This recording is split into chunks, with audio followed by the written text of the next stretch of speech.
Hey guys, Mel the Train Tutor here again with another Back to Basics sort of guide for you. And in this Back to Basics guide, what we're going to be looking at is colour theory and colour wheels and all things colourful. Okay, now, right, why? Okay, why are we looking at this? Well, as terrain builders, it's actually quite important to us. Now, colour theory and the colour wheel, it's probably something that, we've all sort of done when we were kids and we were learning about colours, and it's the foundation to a lot of artistic technique, a lot of design. Yeah, it's a very core foundation element. Now, it's sort of skipped over the wargaming community quite a lot. There's very few people who actually understand it or use it. And the reason for this is that as wargamers, we're quite lucky. Yeah, because we have paint manufacturers that will produce a multiple of different colours for us to work from, and so the need to mix up our own colours just isn't there.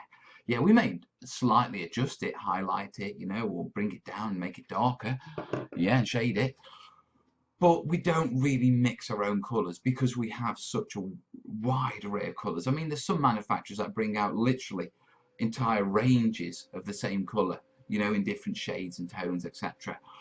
And so the need isn't there as miniature painters. There's only a few people, the top painters who use it, who understand it. Okay, now moving on to terrain building, it slightly changes. Now, the fact of the matter is we can't use gaming paints for terrain building in the mainstay. They're too expensive. There's not enough in a pot. So we use things like artistic acrylics. Yeah, we use house paints. Now, yes, you can get house paints in every shade under the sun and every colour under the sun. Yeah, but it's an expensive way of getting different sort of shades of house paint, so we tend to mix. Yeah, same with the acrylics, the artist acrylics. Artists are expected to know how to mix their own paints, so they're only given a sort of a small range of paints, yeah, to sort of work from. Yes, you can get a wide range of artistic acrylics from professionals, but they're quite expensive. When you get down to the sort of bulk supplies, yeah, the range of colours is vastly limited. And this is where understanding colour theory and, more importantly, being able to use the colour wheel, yeah, becomes really important, because we need to be able to mix our paints, yeah, and being able to understand, what you can do with paints it's really quite fundamental. Now, what I've done is I've printed out a load of sort of colour wheels and diagrams and stuff like that to help take you through this, because it is a very visual thing. Yeah, so what we're going to do is we're going to go cameras down. It's been a while. Yeah, and we're going to take a look at colour wheels and colour theory. Let's crack on, eh? So what I've got in front of me is a colour wheel, yeah, and this will be the colour wheel that you sort of learn as a child. Now, before we jump into this, this is called a subtractive colour wheel. It works on subtractive colour. Now, basically, there's two types of colour wheels. Well, actually, there's lots of different types of colour wheels because there's theories, yeah. But when it comes to light, there's two sorts of types of light. There's additive light and subtractive light. Additive light is light that's emitted by the sun, by a computer monitor, your phone screen, and it works on the basis that all the colours come together to make white. Yeah, when it comes down to subtractive light, yeah, that's light that is reflected from objects. So objects that don't emit light but simply reflect sunlight. So, for example, everything you see, yeah, this table, yeah, this is reflecting back subtractive light. Subtractive light. Yeah, because you take it all away and you're left with white. That's right. So if we took all the colours off this bit of paper, we'd be left with white. Yeah, now, as painters, as terrain builders, etc., we are only interested in the subtractive side. Yeah, the additive light, that uses a colour wheel called red, green and blue, like the pixels on your TV screen. Okay, and it uses those colours because those are the colours that are picked up by the cones in the retina of the eye, in the back of the eye, that pick up light.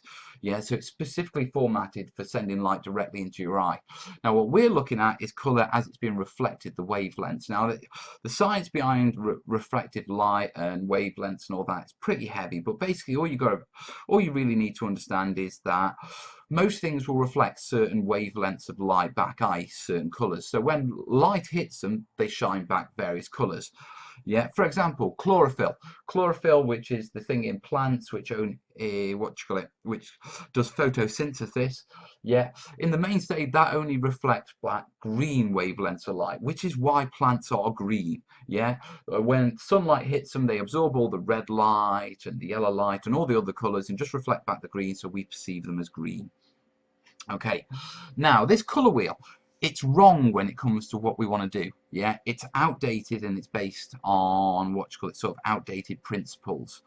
Yeah, but it's a good way of teaching you the basic ideas. Yeah, so what we're going to do is we're going to cover the basic ideas and topics on on this style of color wheel. Then when it comes to actually mixing and you understand the color wheel, I'll take you over to Cmyk, what you call it, color wheel. Yeah, and I'll explain that, which is the one we should be using as terrain builders. So the idea behind color theory and color wheels is that there's primarily three main colors, and from these three main colors you can make every other color. So in this case we've got primaries of red, blue and yellow. Yeah, okay. Now if you combine, yeah, two primaries, you get a secondary. So combine what you got, yellow and blue, you get green, which is a secondary. Yeah, combine yellow and red, yeah, you get orange, secondary. Combine red and blue, you get purple, secondary. Yeah, so they're your secondary colors. Now if you combine, yeah, either side, so primary with a secondary, you get a tertiary color. Tertiary meaning the third type. Yeah, so 1, 2, 3, third type colors. And through that, what you basically get is you get a possible of, I think it's, with this one, it's 12 combinations. With other what you call color wheels, you can get higher combinations depending on the comparisons, etc. Yeah, but overall, yeah, we use this color wheel to understand how we're going to mix paints. So if I've got a green, yeah, and I want to make it a darker green, I can add more blue to make it darker, or I can add more yellow to make it green lighter. Yeah, very simple. Okay, now there's a couple of other terminologies that I want to cover. Yeah, now you'll often hear things like hues. Yeah, now hue is just another name for a color. Okay, so all these around this edge, they're different hues. Yeah, yeah, because artists like to be really clever and rename things. Yeah, it's science in it. Okay, so you've got the pure hue or the pure color. Now there's three different things you can do with that pure hue. Yeah, and that's called mixing in what you call it, tints, shades and tones. Okay, a tint is mixing it with white and basically making it more pastel. Yeah, a shade is mixing it with black and making it darker. Yeah, and then a tone, yeah, is mixing it with grey and desaturating the colour. Now just to point out, yeah, with the colour wheel, you can actually, if you want to desaturate and take the vibrancy out of a colour, yeah, you don't, not only can you mix it with grey, but you can actually mix it with the opposite colour on the colour wheel. And as they bring closer to the centre, they will desaturate and go grey. So if we mix red and green, yeah, we'd end up with grey in the middle. Yeah, so that's tints, shades and tones. Yeah, and we're quite used to those. I mean, we don't really mix with grey. Yeah, well, I mean, I do, but generally when we're doing Wargame stuff, we might mix with white or we might mix with black, or quite often, yeah, we'll mix with cream. Yeah, because white produces sort of a dusty effect. Yeah, but effectively we're used to tints and shades, yeah, as part of, you know, playing with our paints. But the tones is new, relatively new to wargaming. Yeah. So if we translate this back over to what you call it, to our colour wheel. Yeah. So we get this one. Yeah. Once again, we have red, yellow, and blue. Yeah. Our secondaries. Yeah, and our tertiaries. I'm trying to get the tertiaries right here. There. Yeah. Okay. But also on this, what I want you to take out of it is, yeah, let me bring this one across actually so you can see it. In fact, I'll bring that bit there. Yeah. Our tints. These are our tints. So if you add white to these outer colours, you get those colours. Yeah, and you're able to change the tint of the what you call it, of the hue. Yeah. If you add shade, yeah, you take it down. Okay, if you had a tone, i.e. a grey, and desaturate it, you get that. Okay, so once again, yeah, not only can we mix various colours, yeah, and drag colours from side to side on the colour wheel by understanding where they sit on the colour wheel, but by using white, grey and black, we can also adjust the hue of that colour. Okay, and that's really important. Okay, because it lets us play around. As terrain builders, we need lots of different shades of green and lots of different shades of brown, or we might need to adjust the color to get just the right shade of earth. Yeah, and understanding by, do we need to add, for example, yeah, most most oranges, yellow and yellow oranges, yeah, they shade down to browns. Yeah, but do we need to add more orange, more red in there to pull it round to a darker brown? Do we need to mute it out by adding yellow or maybe a little green? Yeah, because we will pull it round this way. Yeah, this is where it all comes important, guys. And this is how you can sort of figure out. Now, with me, I've been using this a lot recently with working out colours from clump foliage. So adjusting these, yeah, to make different shades, yeah, and different hues of of green from a clump foliage. Clump foliage tutorial coming soon, guys. So, as I said, this is wrong at the start, and the reason that this is wrong is that it's based on primary school principles and dominance of the colours, yeah, that we learn as children. Okay, now the actual artists and the print industry have moved on from this, yeah, and what they use is they use a CYMK version. Okay, and here's the CYMK version. Right, so what's CYMK? Okay, C, yeah, is for cyan, yeah, Y, yellow, M, magenta, and K is for black. Okay, now black doesn't appear on the colour wheel, yeah, but if you open your printer and you look at your colour printer inks, yeah, they will be CMYK. Yeah, the reason being is you can make pretty much every single color from this three combination. Yeah, you can't actually do it from those. Yeah, if you actually try and make the colors from those, they don't work. It's a lie. Yeah, but you can from these. Yeah, now the reason why you can even make black by combining equal parts of these. Now the reason why printers have a black cartridge in, yeah, is it's because most of our printing we do is actually black. It's far more economical to produce black and put it in as a cartridge than to actually use the three colors to make black. Okay, but basically, yeah, the proof of the pudding is the three main inks in your printer are cyan, yellow, and magenta.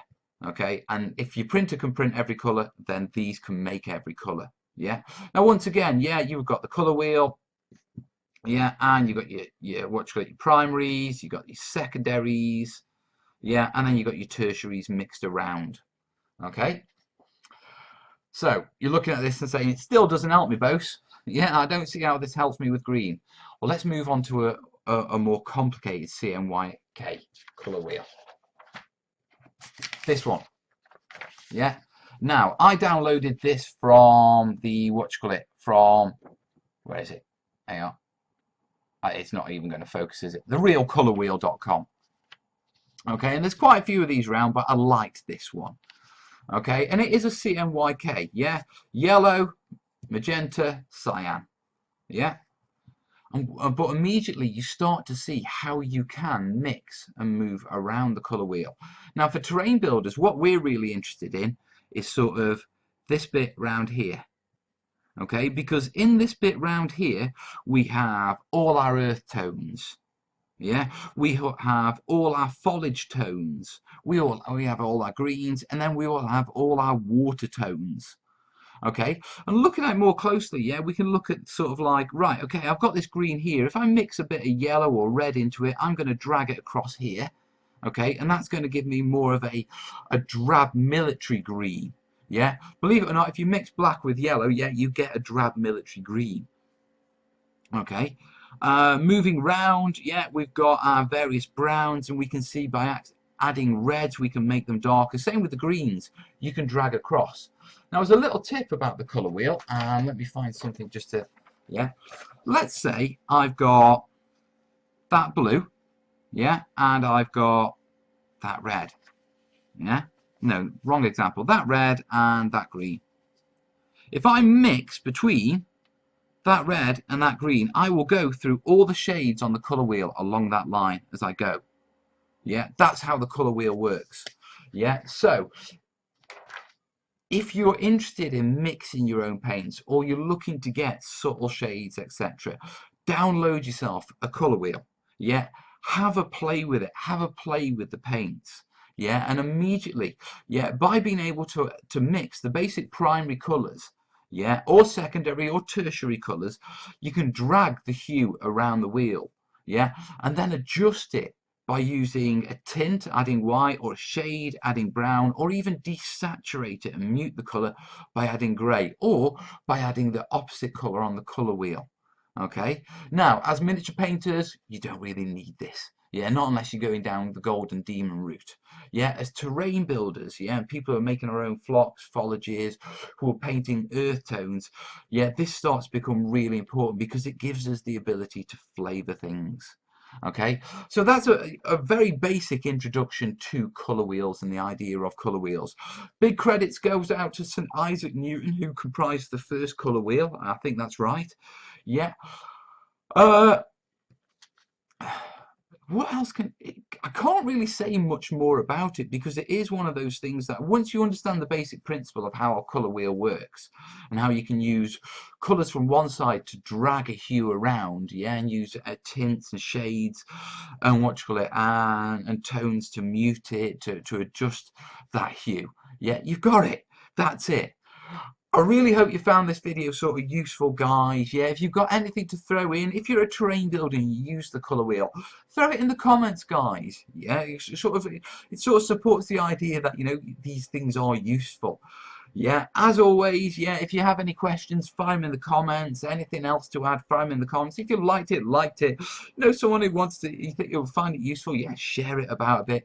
And as always, guys, you know, if you like these sort of videos and that sort of stuff, consider tipping me $1 a month on Patreon. But as always, no pressure because I will carry on regardless. So, guys, that was a basic introduction to colour theory, colour wheels.